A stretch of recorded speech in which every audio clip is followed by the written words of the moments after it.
Good evening, Spirit and True Sanctuary, and welcome to our Wednesday night teaching discussion series on Eckhart Tolle's A New Earth. We are in week 67.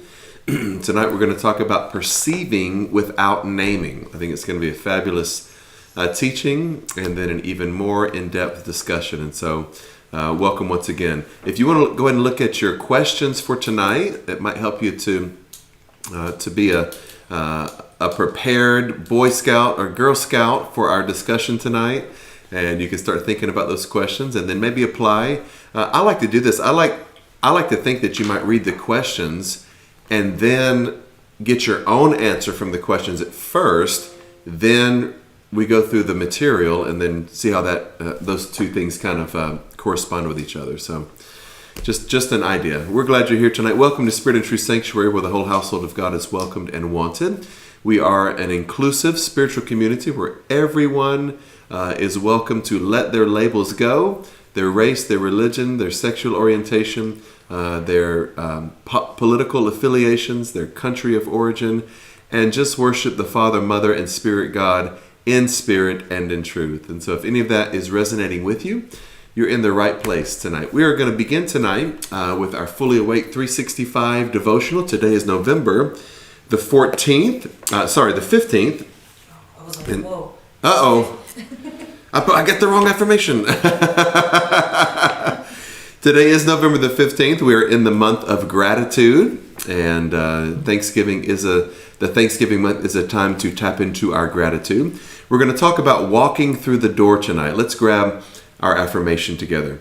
You don't have to see the whole staircase, just take the first step. And that's a quote from Dr. Martin Luther King Jr. It reminds me, if any of you out there are Indiana Jones fans, you've got Raiders of the Lost Ark, you've got the Temple of Doom, you've got the Holy Grail, you've got the Last Crusade. There's 3 or 4. One more recently. I love all the Indiana Jones movies. I think there's biblical symbolism, there's archaeology, there's history, the Egyptian pyramids, the Templars, there's alien technology in there. It's just a fabulous series, and I like Harrison Ford anyway.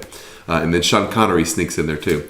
But in one of the movies, I believe it is The Last Crusade, where Indiana Jones knows there's a staircase in front of him, but he can't see it. It's a mystery. And he just has to take that first step. And he takes that first step of faith, and the staircase appears after that. And so it reminds me of Dr. King's quote. All right, so let's jump up at the top, walking through the door. Sometimes the door will appear in front of us, and we can't really see everything that's on the other side of it. But something in your gut is saying, just walk through the door. So most of today's devotion is going to be encouraging you to listen to your intuition. Listen to that inner knowing. If you're raised in Pentecostal, apostolic, holiness circles like I was, we said things like, listen to the still small voice. Listen to that unction, that Holy Spirit unction that's speaking within you. Sometimes we don't know exactly what's on the other side of the door, but we know there is a door of opportunity in front of us. Something has been presented. I used to answer the question quite a bit, especially to younger people. They would ask me, how do I find out what my purpose is? I don't know what I came here to do. And that can be very ambiguous. It can just be kind of vague. And your purpose is to love. It is to help. It is to serve. Those are wonderful answers. There's nothing wrong with that. However, sometimes it helps us to kind of tap into the specificity of our purpose, but it usually doesn't reveal itself until you get involved in your general purpose. So as it relates to tonight's devotion, sometimes you have to take a step. Okay, it may be that your specific purpose is that you're a very specialized type of lawyer or accountant, or FBI agent, or who knows? There's all kinds of very specific careers, but you don't know that until you walk through one door. I'll give you, in my life, I didn't really know exactly what my specific purpose was, but I knew that I was called to some sort of ministry. I didn't know it would be I didn't know it would be about expanded consciousness and inclusion. So I just started where I just kind of grew where I was planted. And so I began in children's ministry. I would do revivals for the children's church. Then I kind of worked my way up to working with the youth group. Then I was a worship leader. Then I started speaking every other Sunday for my mentor. Eventually, I became the senior pastor. But even then, I didn't know my purpose. My purpose wasn't revealed until about 15 years into what I was doing, walking through all these doors. And finally, I am supposed to be an apologist. I'm supposed to rightly divide the word of truth and kind of deconstruct the hierarchy of Christianity so that all of God's children can connect in an interfaith, interconnected, or interbeing, as Thich Nhat Hanh would tell us, sort of way. That didn't happen until 15 years after walking through open doors. But I knew in my heart, walk through this door, walk through the next door, walk through the next one. Finally, wow, I am supposed to facilitate a spiritual community where our LGBTQ plus brothers and sisters are welcomed, where our interfaith community is welcome, where atheists and agnostics are welcome, where we can come in and ask questions instead of offer answers. That didn't reveal itself until halfway through the journey. So tonight, the devotion is about walking through the door that's in front of you. Look at the 5th paragraph down. It says, but maybe after just a few more steps, bam, another door opens and you walk through that one. Suddenly you see in reality what it was you had envisioned in your mind and say, this is it, I'm here. And that process, it is a process, might have to repeat itself a couple of times. It might be the second or even third door you walk through, but eventually it will be the one you dreamed of. And you will look back and realize you would have never gotten to the place you are now if you had never listened to your inner voice and walked through the very first door. So walk through that door. That door leads to other doors. As Bishop Pearson would remind us, questions are answers in seed form. And so sometimes the open door is a question. God presents you with a question. When the children of Israel were in the wilderness, God fed them with a question. He fed them manna, which in the Hebrew just means whatness, or what is it? And so sometimes the open door is eating a question, eating the mystery, the intersectionality and connections from one season of your life to another. Embrace the darkness, embrace the mystery of gestation, and know that as you ask the question, the answer will be revealed. And with that answer, there will be more questions that are offered to you. That is the journey. That is the walk in spirituality. All right, look, if you will, down at our prayer. We'll end our devotion with our prayer together. Intuitive God that's within us, around us, through us, and as us. Help me to learn today to follow the still small voice of my inner knowing. Amen. Wonderful, wonderful day of devotion. That was one of my sister's writings. Absolutely fabulous. Follow that still small voice. All right, we're going to jump into Eckhart Tolle's A New Earth. We have been 67 weeks into Eckhart Tolle's A New Earth. We are in gratitude for our ability to recognize our own insanity, which of course lays the groundwork for sanity. We are learning that we are not any physical or material identifications. We are also not any thought forms. More specifically, we are not our present consciousness. We are a greater eternal capacity. Wherever you are in thought right now, that's not your landing space. It's just a stepping stone on your evolvement and an unfoldment. Furthermore, as you realize, my lowly came to say hey, as you realize that where you are now is where you're not where you're going to be, and where you are now is further than where you were, you also offer that grace to others who may be in a lower vibration. They may be struggling through religious zealotry or fundamentalist thinking or closed-minded, idolatrous worship of the Bible or one specific Savior character, or their name of God is the only name and their holy book is the only holy book. And yeah, they're homophobic or they're religiophobic or they're misogynistic and they think a woman's place is in the kitchen. A woman can't speak in church. Give them grace. Give them space. Why? Their present consciousness is not synonymous with their eternal capacity, and neither is ours. Let's grow together tonight.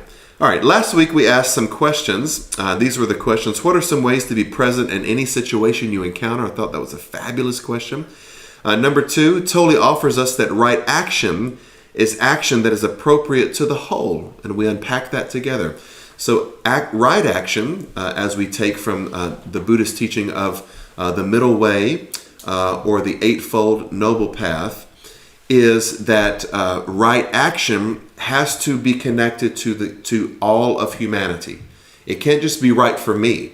What's right for you, if it's right action, has to be right for others around you. Number 3, and this was the extra credit question. I did that last week too. What is it about credits that I can't get over? The extra credit question. What is the origin of the phrase right action? And I just gave you that answer, that it is a Buddhist phrase. It comes from the Buddhist middle way teaching and what Buddha called the Eightfold Noble Path. All right, tonight's questions. Here we go. Can happiness be found in new places or within? So we're talking about the difference in geography and in your inner knowing. Okay, probably could have rhymed a little better if we said, can happiness be found in new places or in new spaces? We'll unpack that together tonight. Number 2, have you named an experience in your past as bad that turned out to be good? I think that's an interesting question. 15, 20, 30, 40 years ago, did you perceive a situation, a closed door, a no, a failure, a broken relationship, being fired, something that you perceived as bad that now along your journey, farther along, you can sense that actually was a good thing? And what do you think about that person that you were that named it at that point as bad, and now the ever-present divine observer that you are that's saying, maybe it wasn't bad, maybe it was good, and how does that apply to the things you are naming today? Maybe that's the other caveat to that question. If you've named things in the past as bad, and you've lived long enough to realize it wasn't as bad as I thought, maybe it was the best thing that ever happened to me, what are we naming today, calling bad, that might be working for our good? Interesting questions there, right? All right, week 57 in Eckhart Tolle's A New Earth, we're going to talk about perceiving without naming.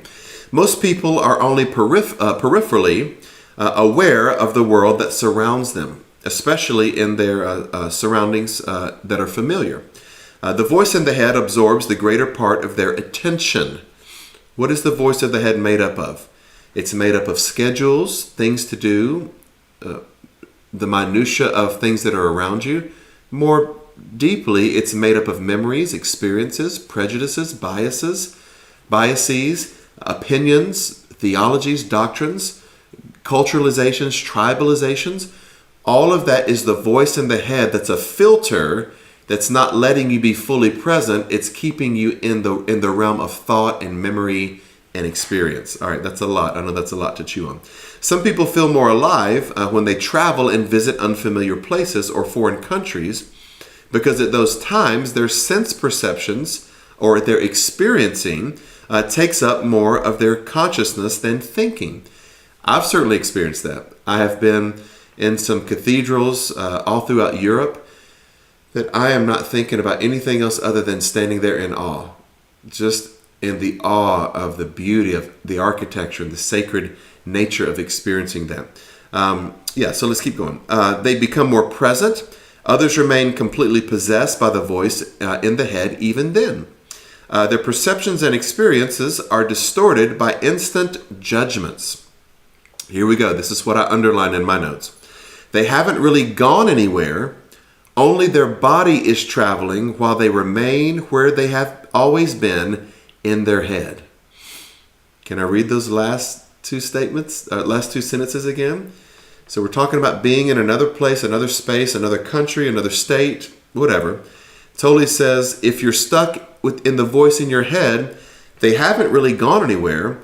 Only their body, their physical body, is traveling while they remain where they've always been, stuck in their head.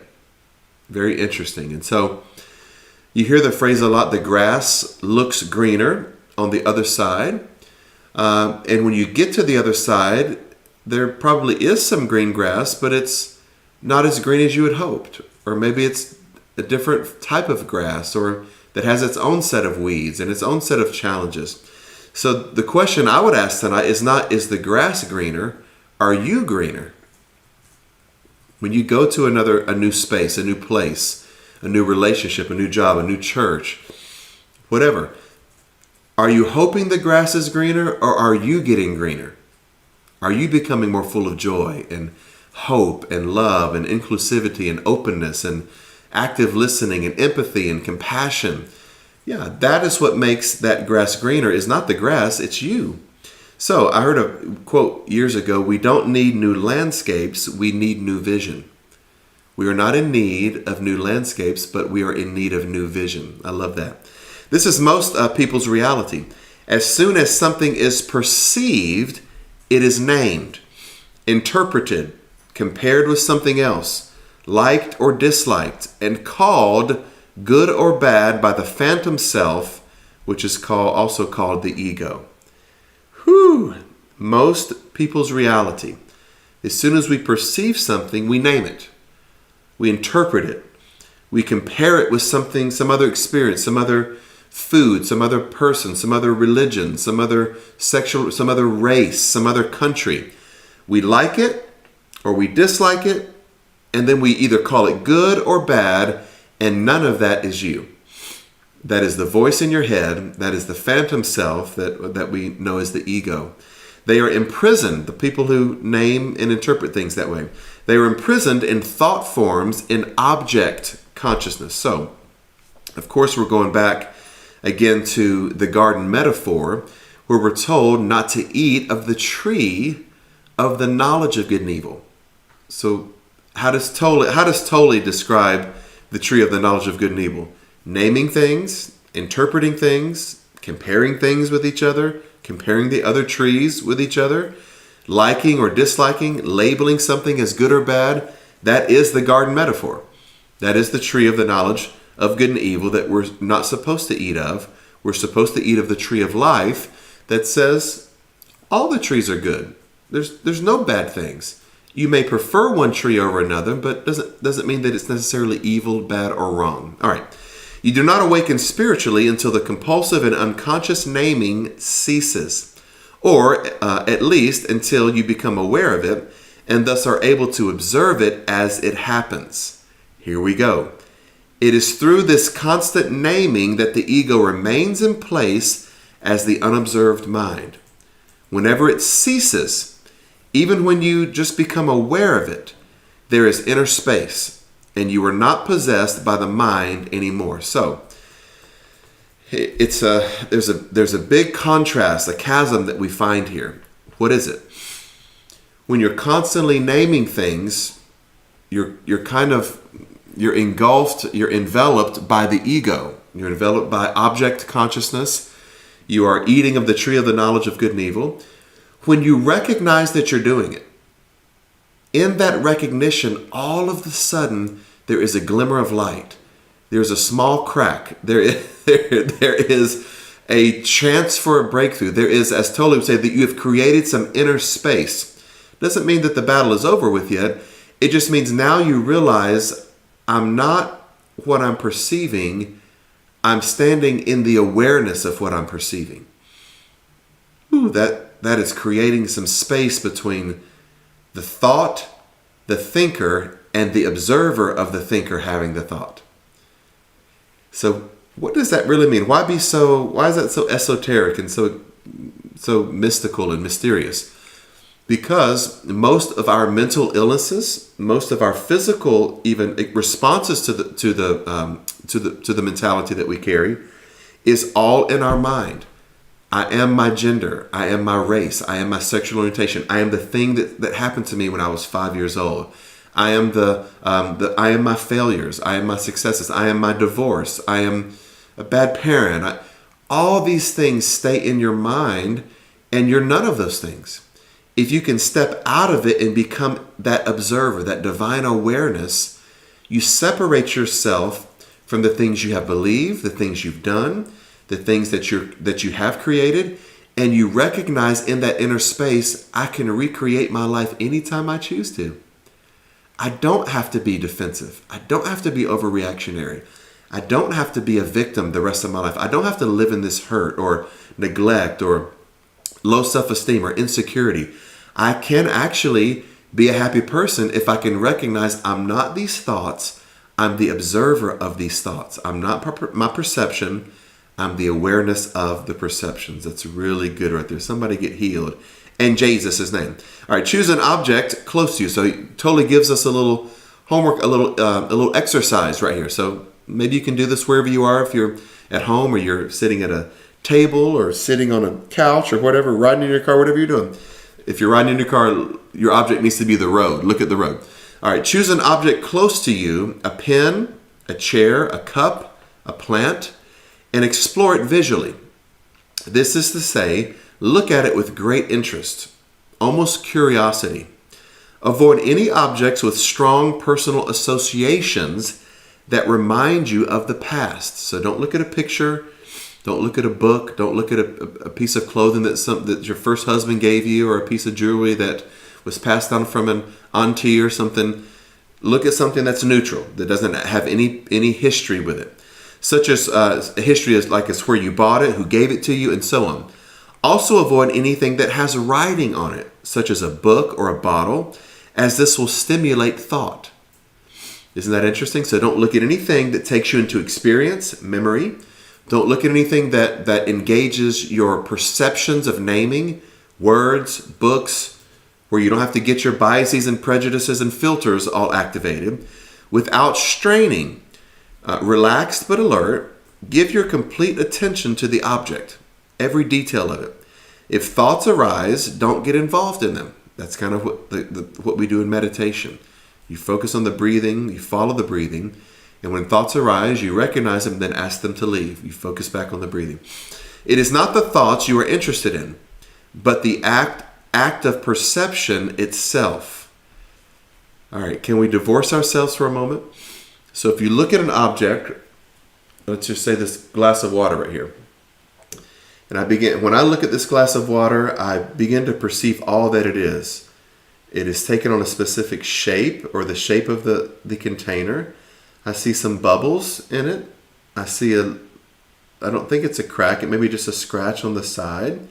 I see that it's mostly full.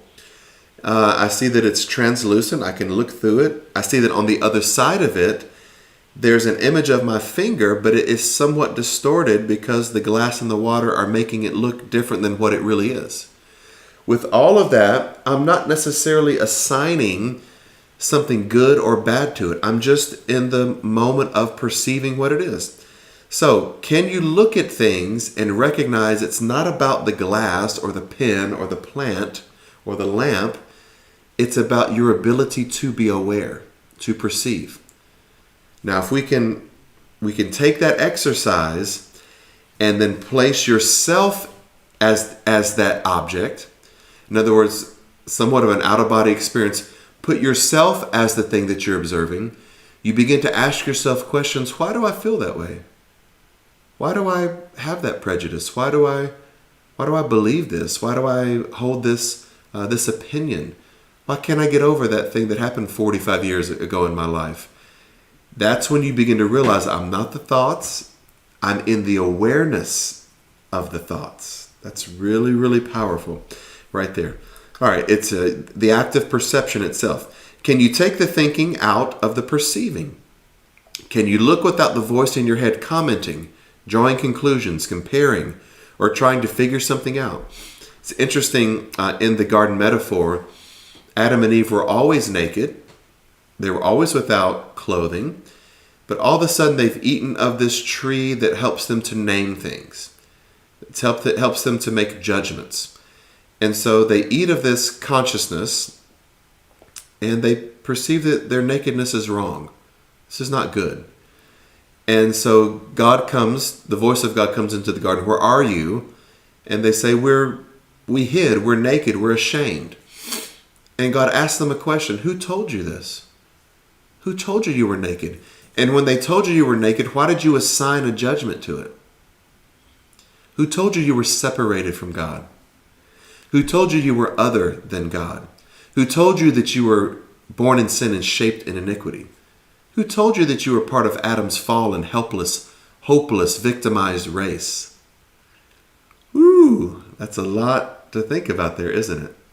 Who assigned perceptions and prejudices and good and bad to these things? It's bigger than just somebody being naked and needing to put some drawers on. Amen, somebody? After a couple of minutes or so, let your gaze wander around the room or wherever you are, your alert attention lighting up each thing that it rests upon. Have you ever just looked in wonder at nature? This is the time of year where the hummingbirds kind of fly south, I think. But I'm always fascinated by the way they move, their ability, their hovering, their colors. It's so amazing. I'm fascinated right now with squirrels.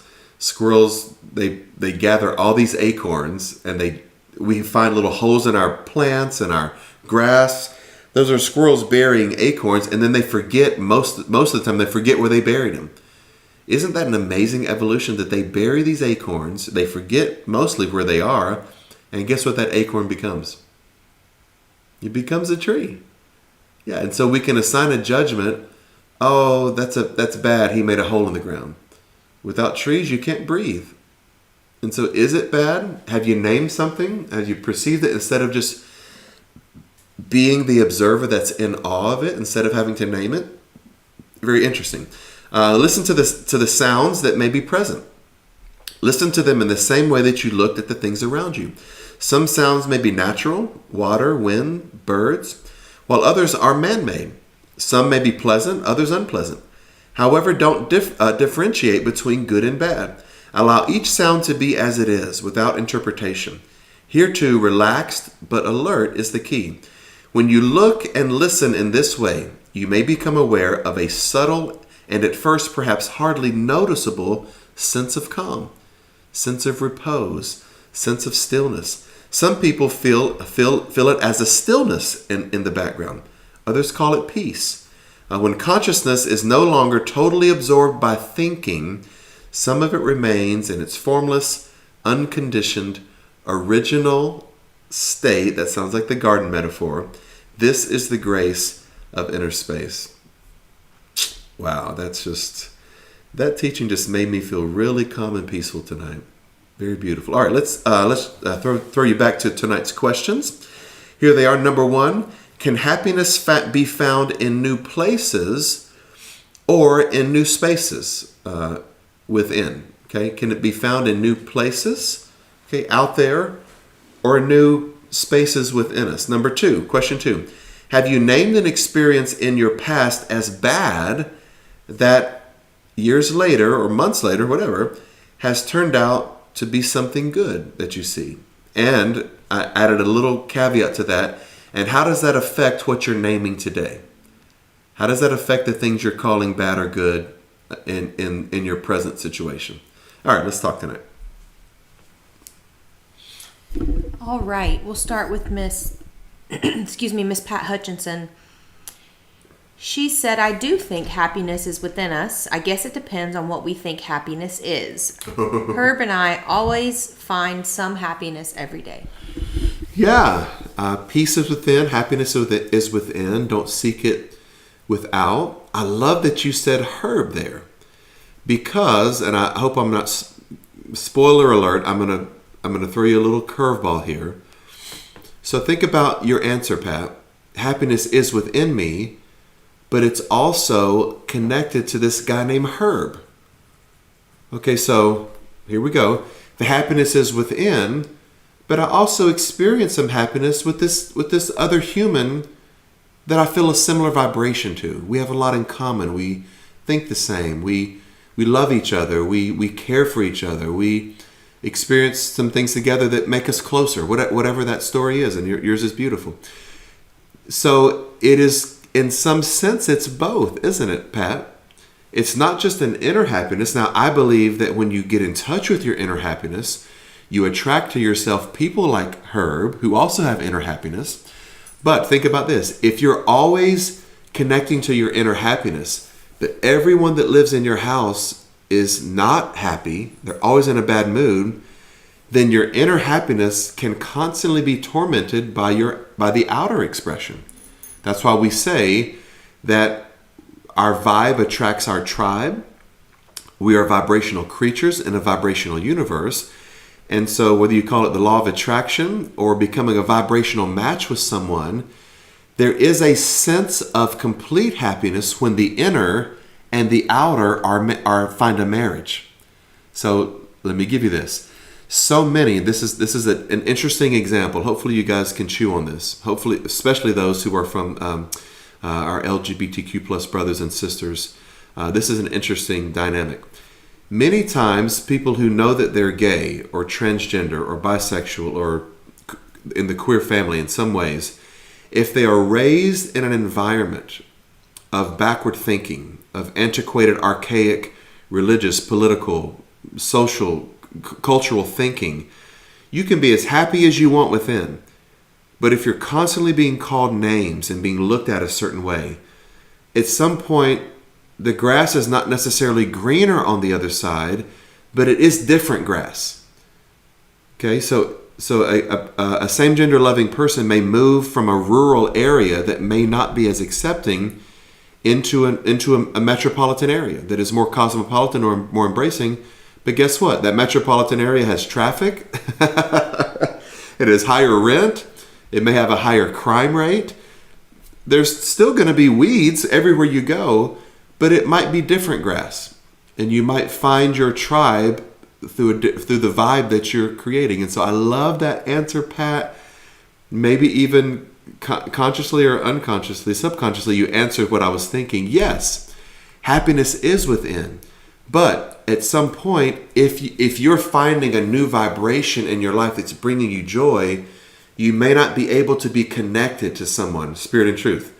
If you spend all of your time around religious zealots who think the Bible is the Word of God, Jesus is the only way, all gay people need to be delivered from a demon, our job is to save the world and convert them to Christianity, at some point, your within is not being experienced without.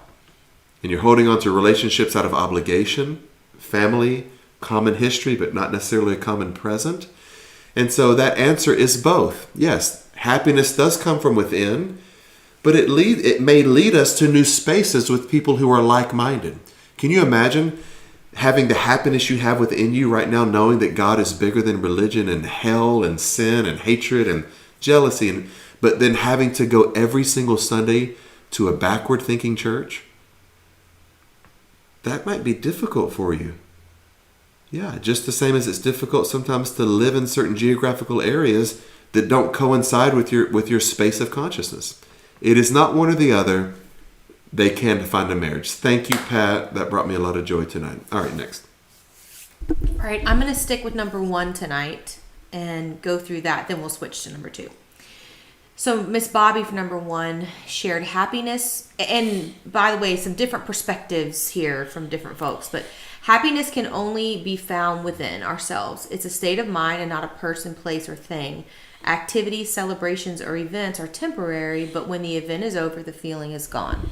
So good. That's a great balance too, Bobby. As we talked about, was it last week, Viktor Frankl, that we talked about Viktor Frankl, who was, he's known as the father or founder of positive thinking. Robert Schuller comes from that. Word of faith comes a lot out of the approach of Viktor Frankl. Viktor Frankl was a Holocaust survivor, and he learned the power of positive thinking, Bobby, in a concentration camp of all places. So, yes, absolutely, Bobby. Our surroundings, our geography, people, places don't necessarily dictate our happiness. As we walk in that vibration, we should be attracting people who are in the same vibration. But what if you're stuck in jail? Part of the Bible was written from prison. What if you're Dr. King, who was assassinated at 39 years old, and you're living in this space of love and joy and peace and equanimity and egalitarianism and commonality and brotherhood and the beloved community, and you're always doing marches dealing with racists all the time? How does Dr. King find his happiness? Think about the picture behind me. Dr. King is standing there with the Zen Buddhist monk Thich Nhat Hanh. Thich Nhat Hanh found inner peace in Vietnam during the Vietnam War. Yeah, so peace is not always at the mercy of external conditions. However, if we live long enough, that peace that we're experiencing can take us into more peaceful surroundings. And so the answer is yes, it is no, it's all of the above. Thank you, Bobby. Miss Sandra Mack shared both. It can be within, such as spending time with yourself, or it can be with some material objects. Yeah, absolutely. That's good, Sandra. It can be with people that you love, that you have similar vibration with. Yeah, all of that is good. Brandy and I are leaving tomorrow. I'm speaking at a conference in Greensboro for Apostle Wayne Clapp. I don't know if you're on tonight or not, Apostle, but Apostle Clapp offered a prayer at the cathedral 20 years ago. Maybe more, about 20 years ago. And when he took the stage, he said, "Mother God, we give thanks." And he went into his prayer. And I remember my sister and I looking at each other like, did he just say Mother God? Yeah, this was before I started saying it. And so now, 20 years later, I'm still speaking at his expanding consciousness conferences, because that vibration that he has been in for many years, I now have been in that vibration for many years. And so it can be both, Sandra. Thank you. All right. Richard shared, not necessarily within. Until I am happy within, I'm not usually completely happy in a new place. Yep. Being not happy within limits my ability to truly appreciate new places. There you go, Richard. Beautiful, beautiful, beautiful. Have you ever been excited about a vacation or a trip or something you look forward to, and you're going with other people? And as every trip we take, there's always a little something that doesn't go right. The room is not ready, or the plane is delayed, or there's traffic, or the weather isn't cooperating, or the restaurant doesn't serve the dish that you want in some ways. You can either let it ruin your day, or you can say, it's all good. It's not going to ruin anything for me. We just kind of go with the punches, flow with the punches. I remember one vacation that we took, it was our four, and Esther brought a boyfriend with her on our vacation. We absolutely loved her boyfriend at the time. We still love him. And we couldn't, there was some kind of discrepancy in the checking in of the hotel or the resort we were staying at. And we had to go down the street to another space. We had to go through this whole different thing. We had dogs with us. We're just like, oh my Lord. But for the most part, every person with us just said, hey, we have a place to sleep. We're still in a beautiful surrounding. It's not the end of the world. Let's just deal with it. We're going to be back in the other. You can either let the little things like that, Richard, ruin your day, ruin a trip, ruin your surroundings, or you can say, my peace comes from within, and then I create it without. Thanks, Richard. All right, Miss Mary Hayes shared, I was raised believing that my happiness came from other people, my husband, my children. But when that didn't happen, I was kind of lost.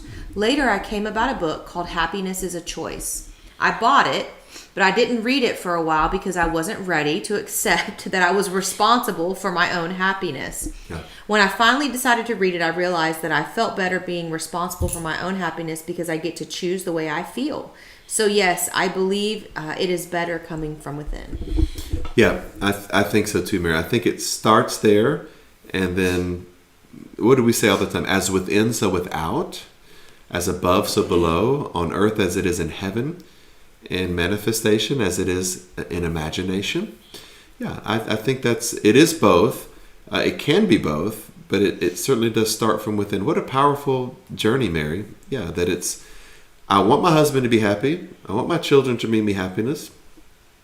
What if they're not capable of it in a certain season? What if they're, going through the dark night of the soul? What if they're anxious, or what if they have had tragedy in their lives in some ways? We might not get the same happy, energetic vibration that we're used to. And so at that point, it has to be something that is from within. Thanks, Mary.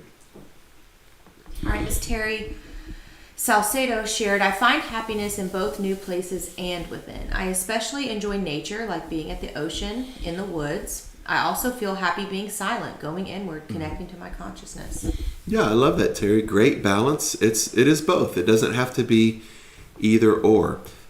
We had, Brady and I have friends who we love dearly, and they were raised in a kind of backward environment. Not backward, just really religious, kind of antiquated. And they would continuously go back to like visit people and go back to their old church. And they always came back upset, just with their feelings hurt, and kind of had to recover from it. And one day I said, you cannot find celebration in places of toleration.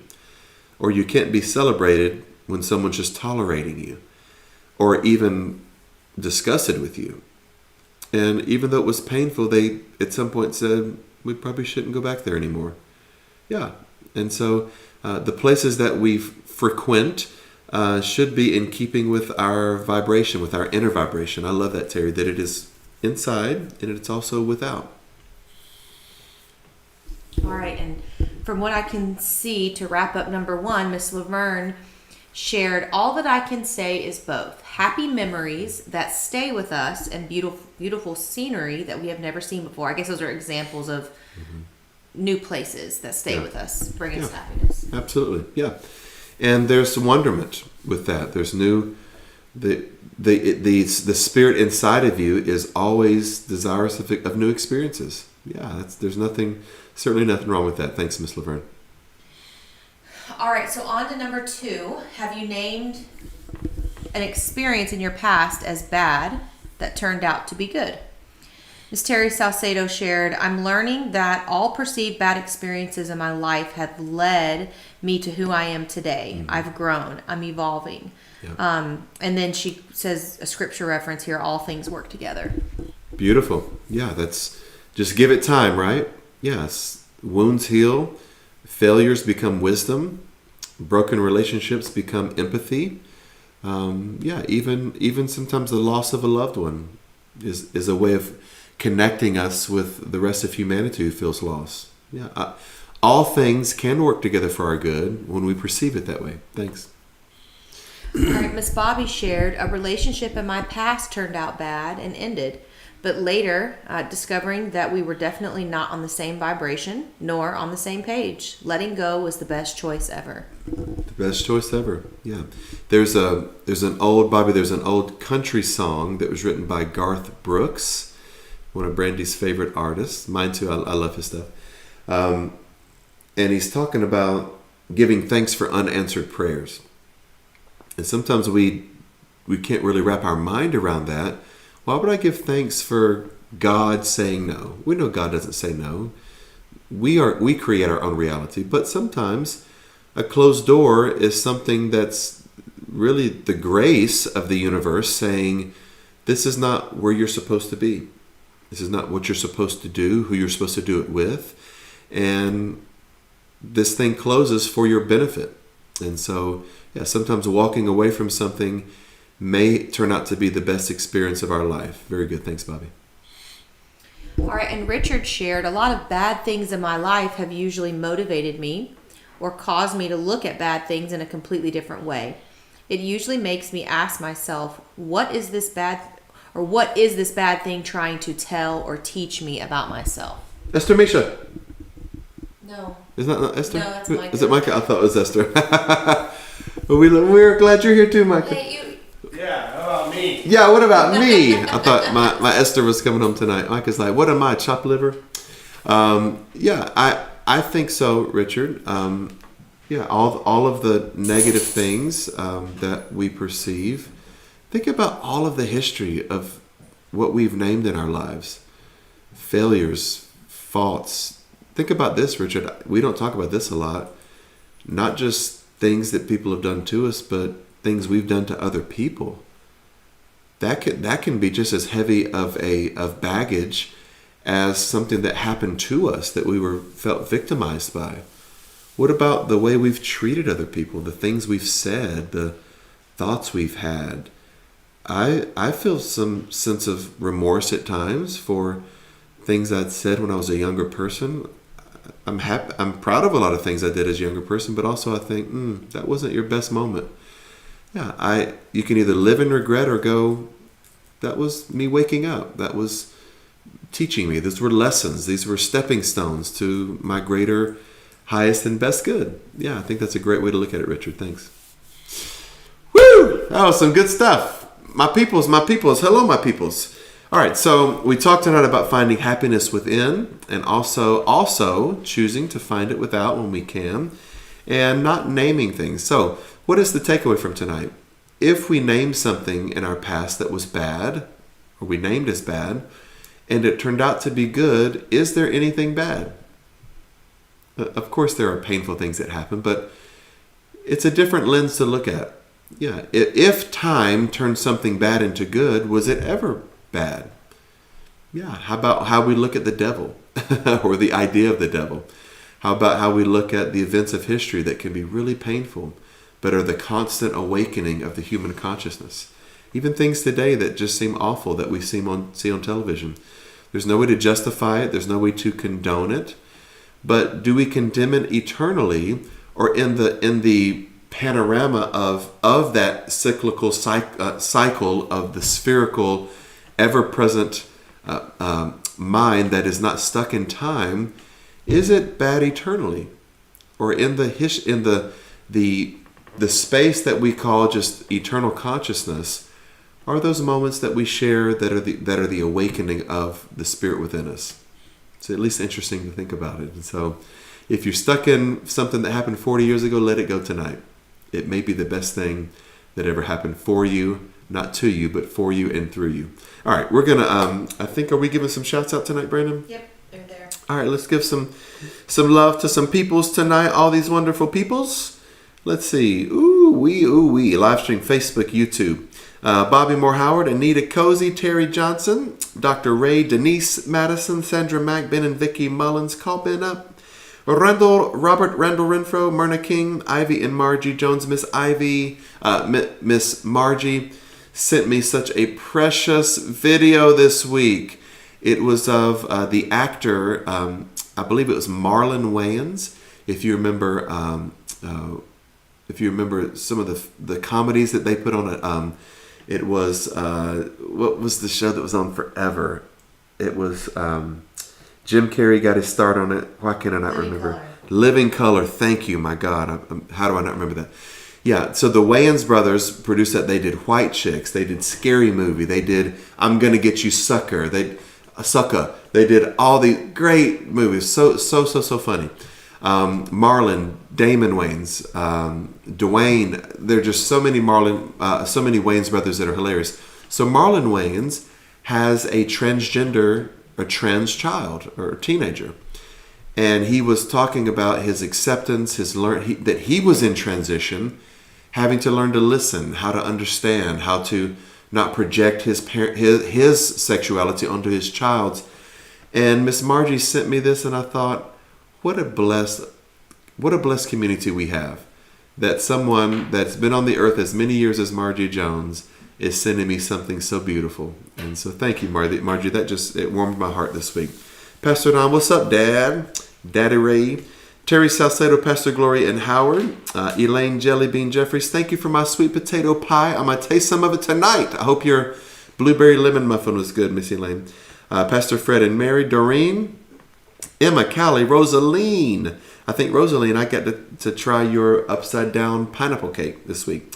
Sheila, Tanya, Oprah Winfrey, Elita, Sylvia Dinald, and Dr. Dinald, and Donna and Brendan Garrett, Laverne, Lovey, Pat Hutchinson, Richard Copeland, Regina Scott, Reverend David Michael Cersei, Josephine Walker, and Sherby Miller. If we left anybody out, please forgive us for that. We love you guys. We're going to grab our affirmation together tonight at the very end. Come on, let's grab the affirmation. Tonight, I am willing to recognize dysfunction. If suffering is the normal state of humanity, I do not wish to be normal. If I've created God in my image, I will surrender to the truth that I'm created in God's image. I'm neither, LaDonna, an external physical form, neither am I an internal thought form. I am a spiritual being capable of experiencing physical form and the divine observing presence open to considering a diversity of thoughts. My present thoughts, do not reflect my eternal capacity, my potential for awakening to self, and spiritual transformation are endless, as am I. Looking forward to seeing you guys on Friday morning at our 7 a.m. devotion. And then on Sunday, this Sunday, Randall Renfro, by the window and the pillow, this Sunday, we are going to talk on the subject of enemies of history. What does it mean to be an enemy of history? We're going to talk about it on this Sunday. Looking forward to seeing you guys then. Have a great rest of your evening. Go in peace.